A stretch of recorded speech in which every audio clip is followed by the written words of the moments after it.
Peter Navarro, a former trade advisor to Donald Trump, was convicted last year after ignoring a subpoena from a House committee investigating the January 6, 2021 Capitol riot. Earlier this week, Supreme Court Chief Justice John Roberts Jr. refused to delay the sentence. He is now on his way to federal prison. He will be the first Trump-era official to be jailed for contempt of Congress. Navarro repeated his defense in the case to a handful of reporters. He also promoted his upcoming book, accused federal judges of political partisanship, and passionately endorsed his former boss. When I walk in that prison today, the justice system, such as it is, will have done a crippling blow to the constitutional separation of powers and executive privilege.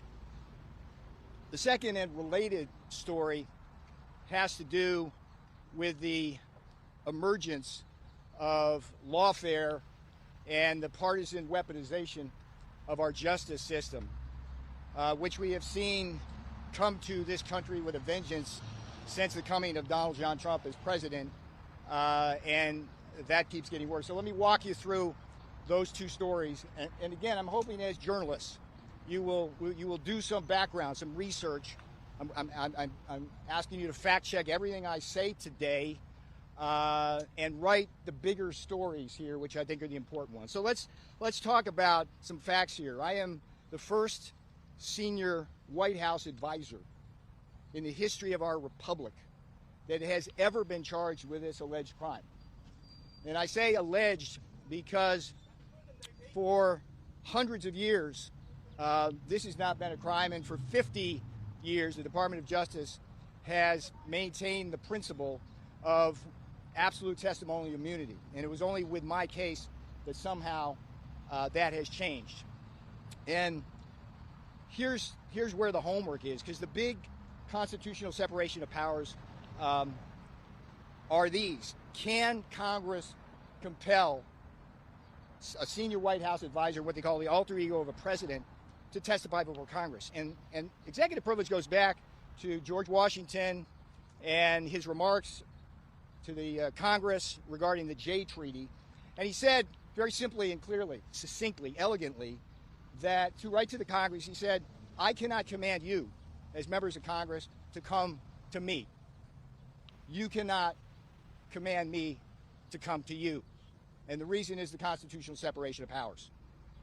And as the legal doctrines have evolved, and the Supreme Court has been very adamant about the sanctity of executive privilege, that privilege has extended to what's called alter egos of the president, which is what I am as one of his highest advisors. And the principle here related to effective presidential decision-making is simply that if a president does not have the ability between and among his advisors to get confidential information in the sanctity of the Oval, he will make poor decisions which will harm the republic.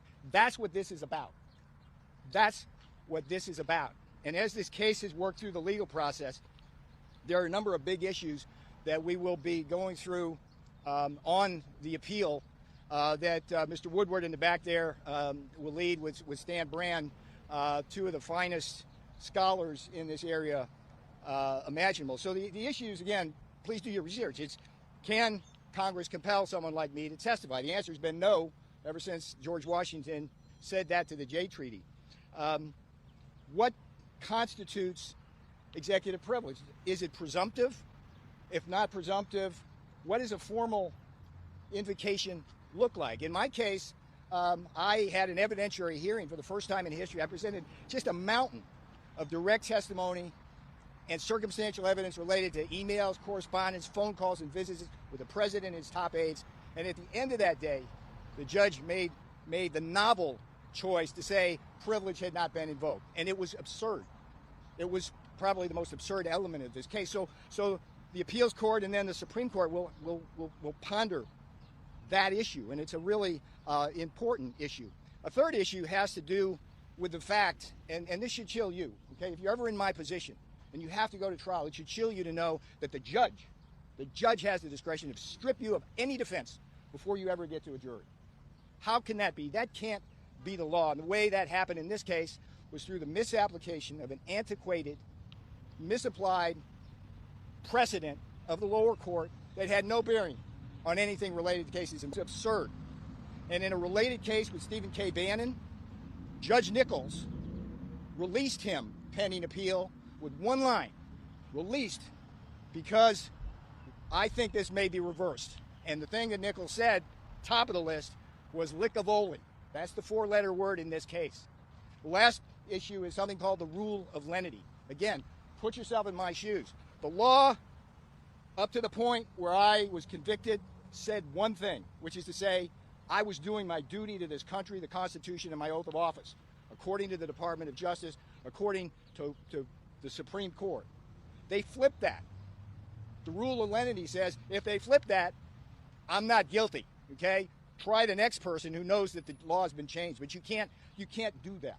So these are the big constitutional issues that we will fight first at the appeals court and then to the Supreme Court. Even Fox News cut away mid-speech to fact-check Navarro's claims. All right, and he will be reporting to that prison 2 p.m. Eastern time there in Miami to serve his 4-month prison sentence. He began by saying, not about me. He said this is about a crippling blow to the justice system. To fact check there, it is no longer an alleged crime that he'll be serving this 4-month sentence for. He has obviously been convicted, and there was no evidence that that would have excluded him per executive privilege from testifying. So John Roberts just on Monday refused to delay his prison time. He continues to appeal his conviction, Peter Navarro, for refusing to testify before Congress for his involvement in efforts to overturn the 2020 presidential election. 74 years old, 4 months, Peter Navarro on his way to prisons.